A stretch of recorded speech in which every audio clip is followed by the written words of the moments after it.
চলচ্চিত্র শিল্পী সমিতির দ্বিবার্ষিক নির্বাচনের ভোট গ্রহণ শেষে এখন চলছে গণনা। রাতে ঘোষণা হতে পারে ফলাফল।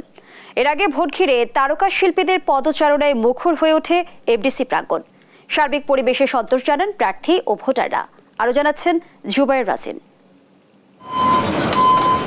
শুক্রবার সকাল 9:30টায় শিল্পী সমিতির কার্যালয়ে ভোট গ্রহণ শুরু হয়।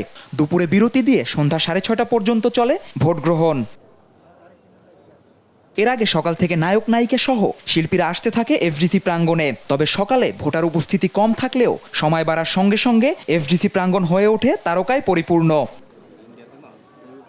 নির্বাচনের পরিবেশ নিয়ে সন্তুষ্টি প্রকাশ করেন সিনে অঙ্গনের তারকারা। দুপুর গড়িয়ে বিকেল হতেই এফডিসি প্রাঙ্গণে প্রবেশ করতে থাকেন চিত্রনায়ক অনন্ত জলিল, আমিন খান, চিত্রনায়িকা ববিতা, মাহিয়া মাহি সহ সবিজের নামিদামি তারকারা।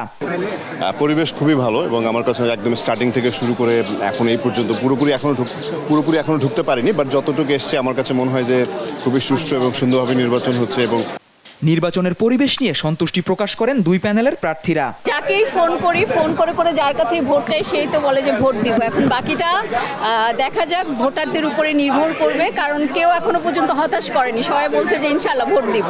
আমরা আসলে শিল্পীদের জয়টাই চাই, শিল্পীরা যাকে জয়যুক্ত করবে সেটাই তো মানতে হবে।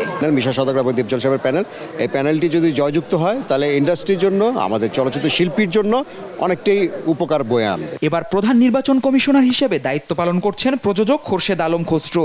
এবার মোট ভোটার 570 জন। Zubair Rajin, dish TV, Dhaka.